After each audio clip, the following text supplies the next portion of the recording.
시어머니 생신엔 3만원짜리 내복, 친정 엄마에겐 300만원짜리 명품 백을 선물한 며느리. 서운함에 속이 썩어 들어가던 시어머니는 결국 내가 니들 공짜 식모냐? 라며 울분을 터뜨리고 말았습니다. 하지만 그 순간 며느리의 입에서 나온 충격적인 한마디는 이 집안을 눈물바다로 만들고 마는데 지금 이 사연이 시작됩니다. 시어머니 박 여사의 73번째 생신날 아침이었습니다.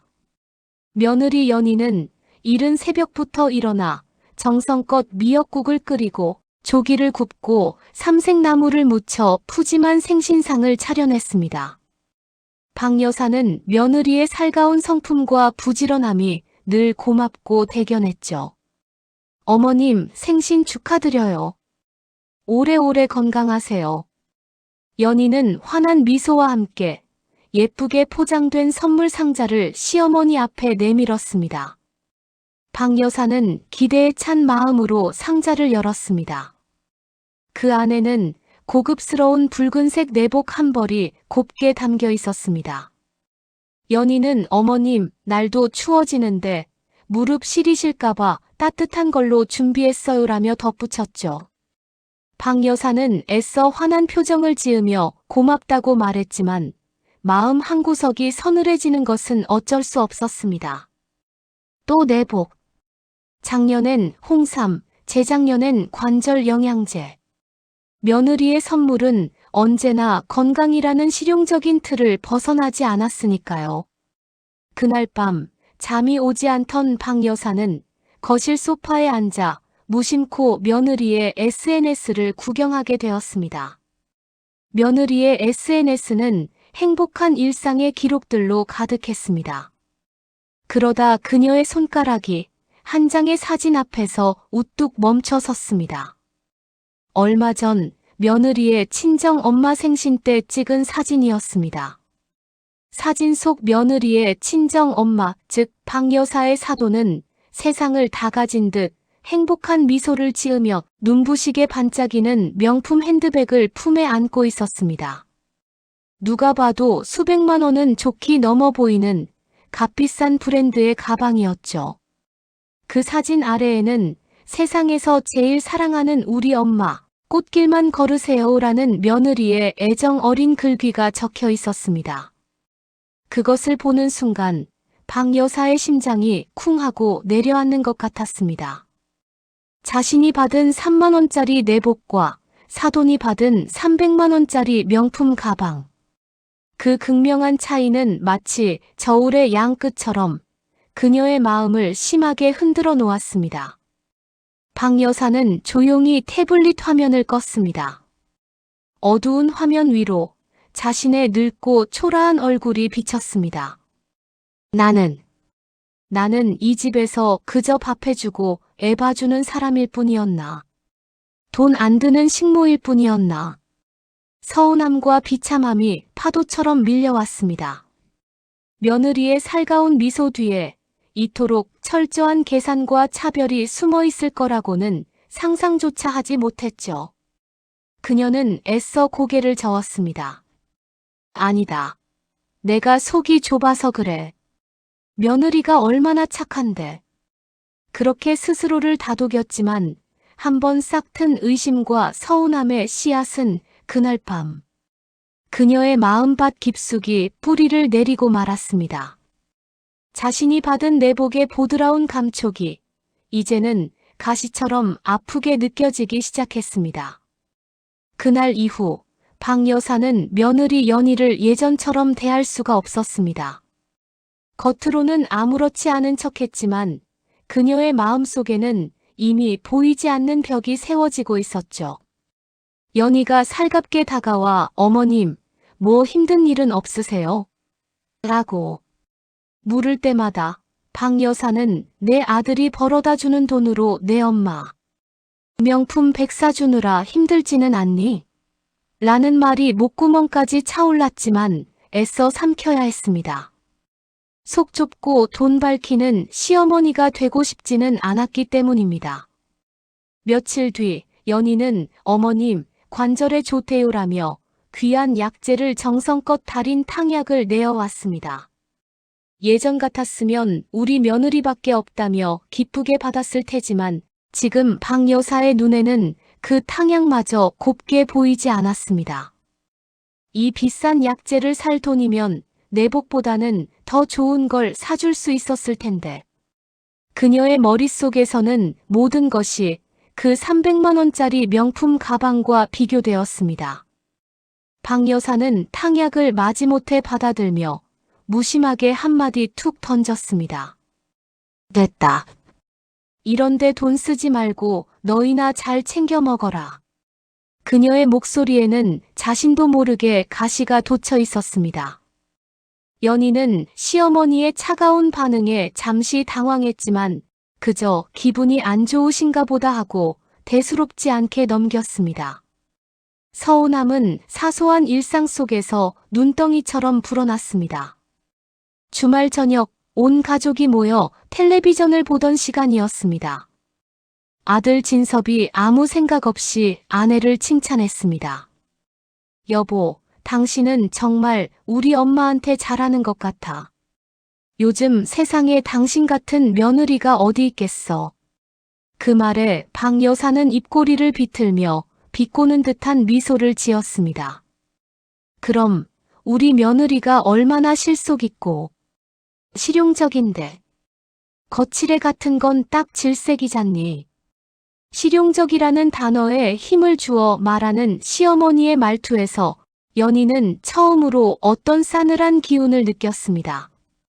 하지만 남편 진섭은 그 미묘한 분위기를 전혀 눈치채지 못하고 그저 허허 웃을 뿐이었죠.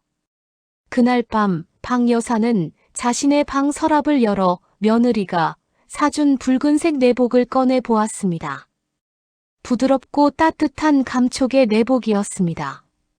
하지만 이제 그 감촉은 더 이상 고마움이나 따뜻함으로 다가오지 않았습니다.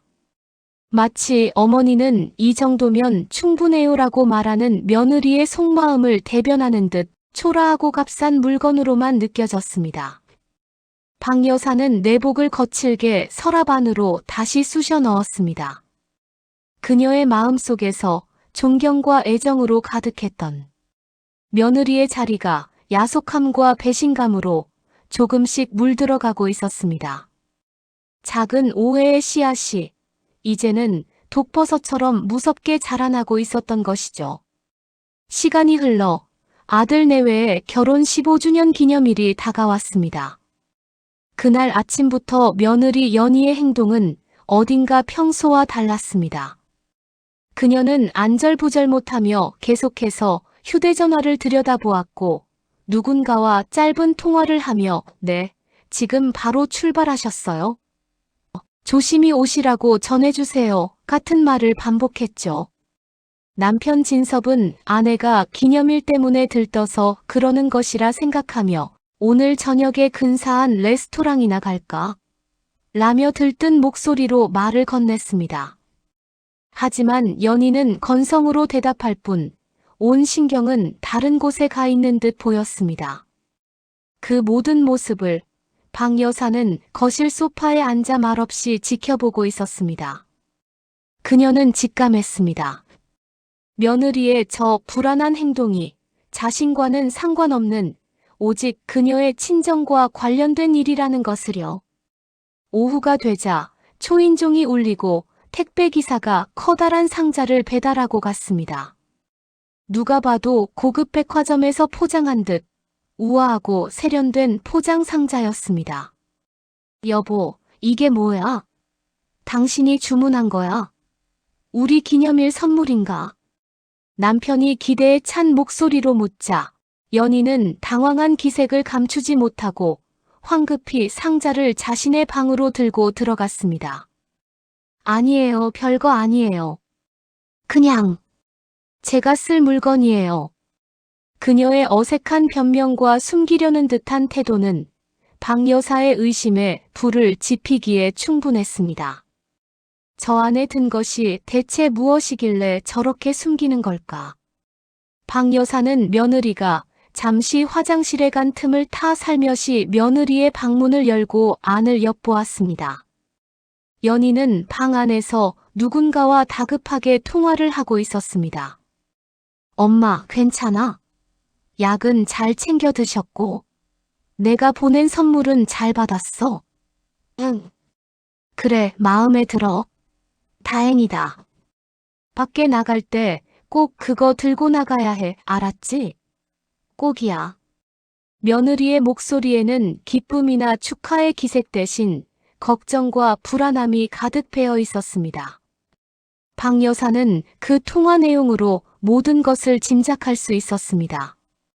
오늘이 자신들의 결혼기념일임에도 불구하고 며느리의 온 신경은 오직 친정 엄마에게 가 있었던 것입니다. 그리고 저 상자 역시 자신들의 기념일을 위한 것이 아닌 또다시 친정 엄마에게 보내는 값비싼 선물이라는 것을 말이죠. 잠시 후 연희는 그 커다란 상자를 들고 잠깐 바람 좀 쐬고 올게요라며 급하게 집을 나섰습니다. 박 여사는 베란다 창문으로 상자를 소중하게 품에 안고 택시를 잡아타는 며느리의 뒷모습을 차갑게 지켜보았습니다. 그 뒷모습은 그녀에게 크나큰 배신감으로 다가왔습니다. 오늘만큼은, 결혼기념일인 오늘만큼은 자신들의 가족을 위해 주길 바랐던 것은 너무 큰 욕심이었을까요? 박 여사의 얼굴에서 모든 표정이 사라졌습니다.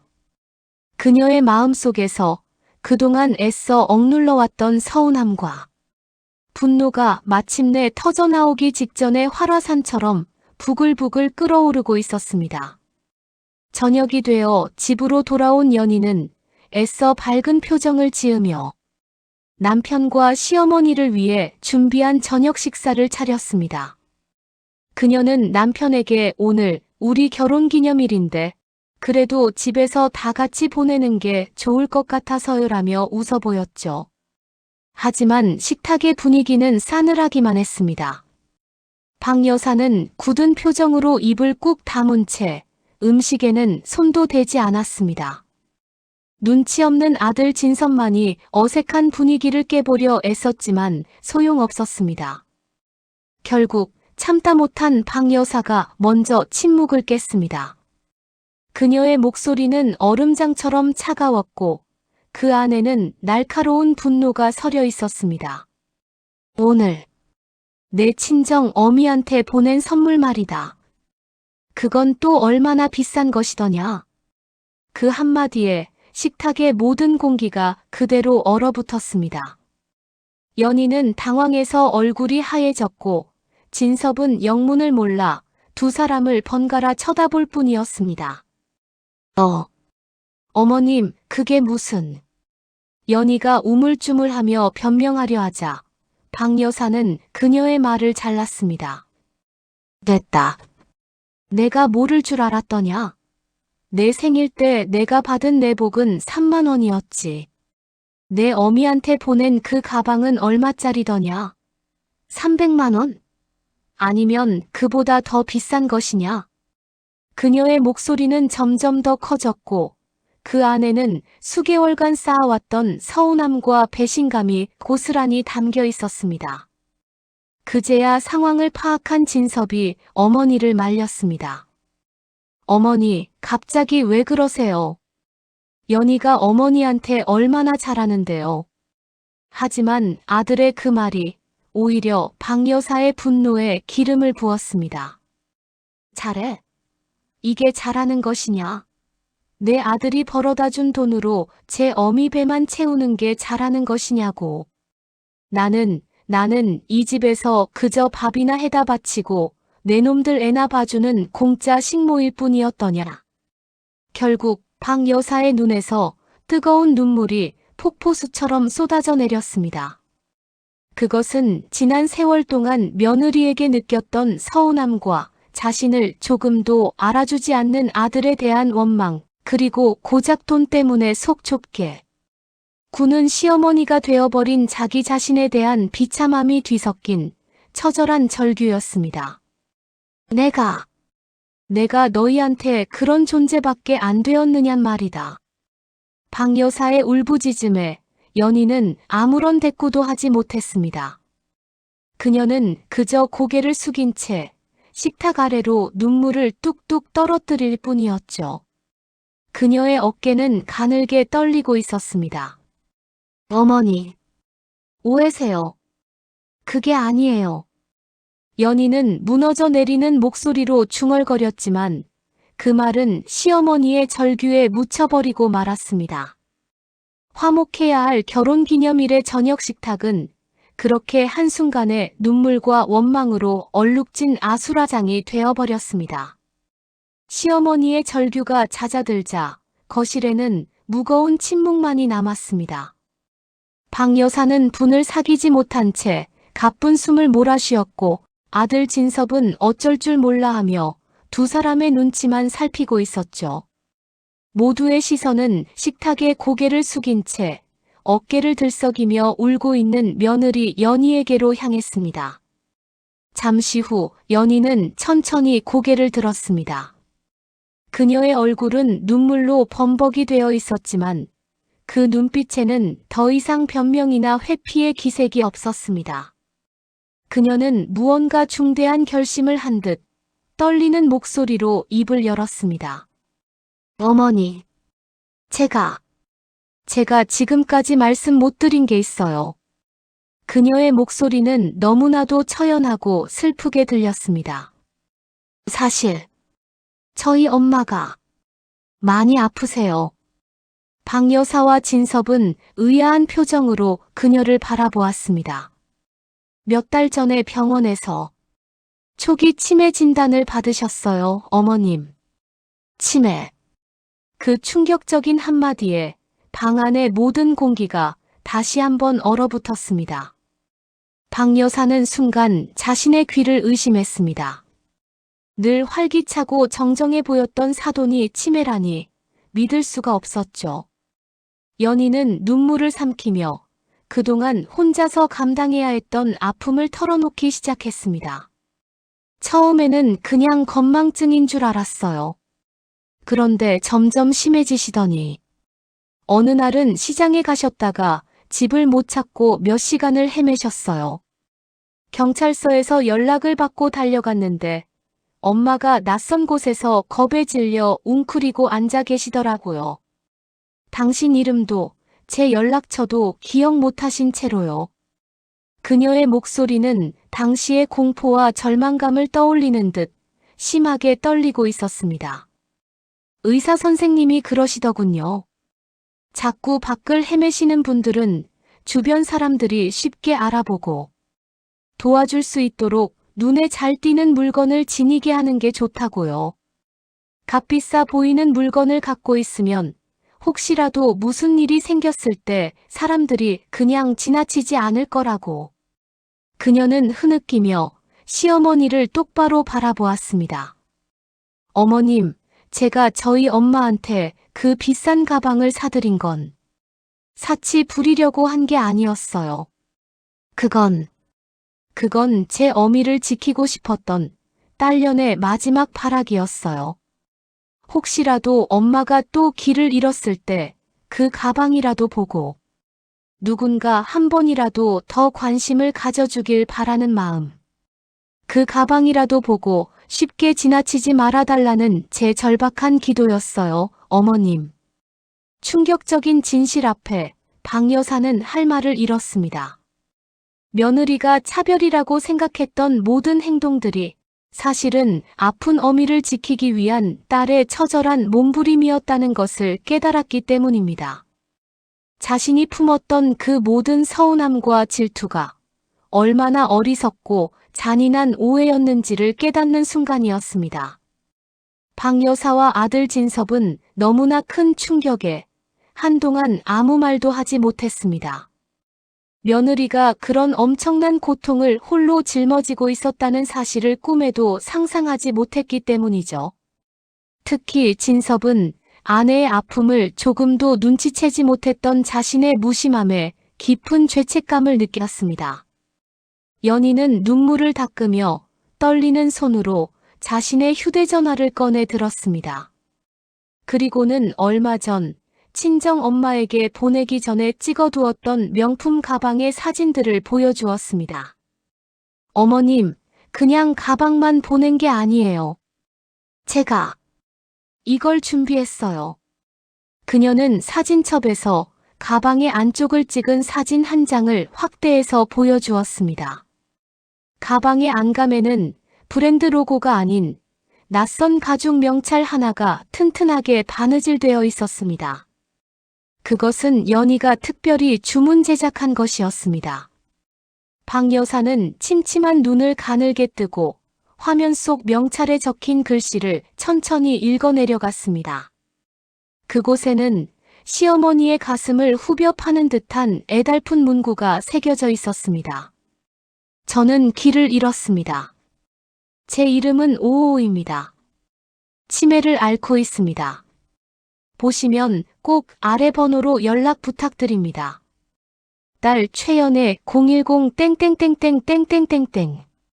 감사합니다. 그것은 단순한 이름표가 아니었습니다. 아픈 엄마를 잃어버릴지도 모른다는 공포 속에서 딸이 세상에 보내는 간절한 구조 신호였습니다. 300만 원짜리 명품 가방은 사치의 상징이 아니라 길 잃은 엄마를 찾아줄 유일한 희망이자 딸의 모든 것이 담긴 300만 원짜리 부적이었던 것입니다. 박 여사는 그 문구를 보는 순간 숨이 턱 막히는 것 같았습니다. 자신이 그토록 질투하고 미워했던 그 가방에 이토록 절절하고 눈물겨운 사연이 담겨 있을 줄이야. 자신의 좁은 마음이 아픈 엄마를 지키려는 며느리의 처절한 효심을 얼마나 모욕하고 짓밟았던가. 부끄러움과 미안함에 박 여사는 얼굴을 들 수가 없었습니다. 연희는 흐느끼며 말을 이었습니다. 어머님께 왜 미리 말씀 못 드렸냐고요? 죄송해서요. 친정 엄마 아픈 것까지 어머님께 걱정 끼쳐드리고 짐이 되는 것 같아서 저 혼자 어떻게든 해보려고 했어요. 그래서 어머님께는 더 신경 써드리지도 못하고 늘 건강하시라는 말밖에 드릴 게 없었어요. 정말 죄송해요, 어머님. 모든 진실이 밝혀지는 순간이었습니다.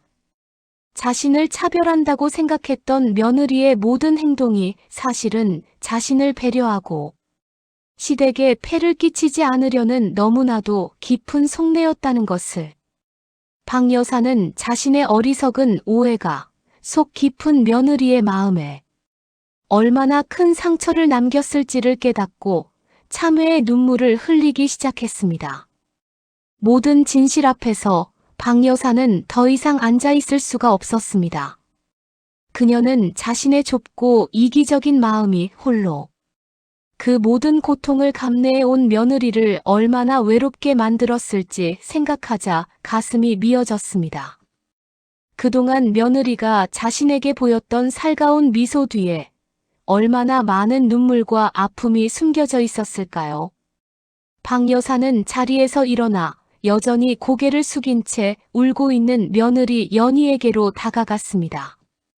그리고는 아무 말 없이 떨리는 두 팔로 며느리의 여린 어깨를 힘껏 끌어안았습니다.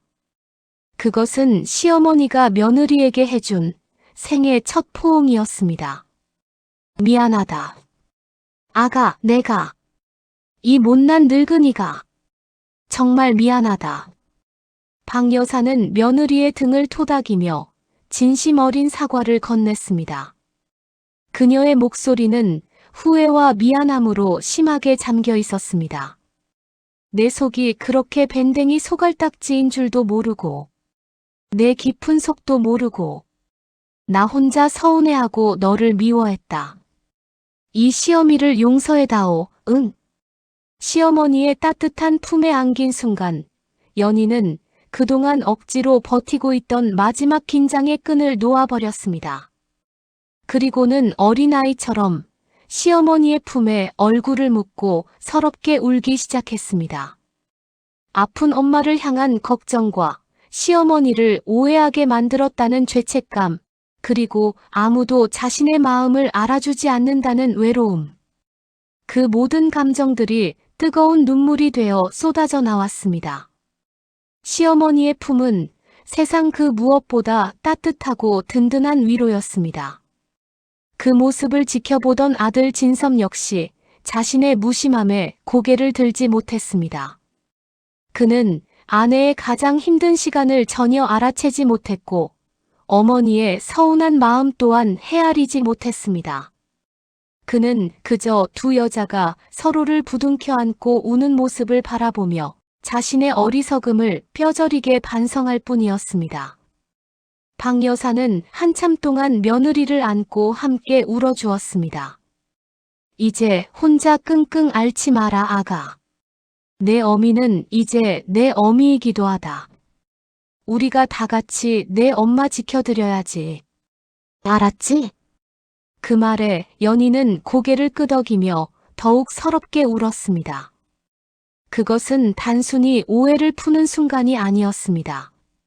시어머니와 며느리라는 어색한 관계를 넘어 서로의 가장 깊은 아픔을 보듬어주는 어머니와 딸이 되는 진정한 화해의 순간이었습니다.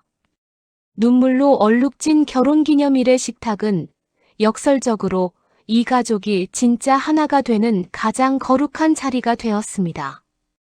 그날 이후 집안의 풍경은 몰라보게 달라졌습니다. 박 여사와 연희는 이전보다 훨씬 더 다정하고 가까운 사이가 되었죠. 이제 두 사람 사이에는 어떤 비밀이나 오해도 남아있지 않았습니다. 주말이 되자 박 여사와 연희, 그리고 아들 진섭까지 온 가족이 함께 연희의 친정집을 찾았습니다.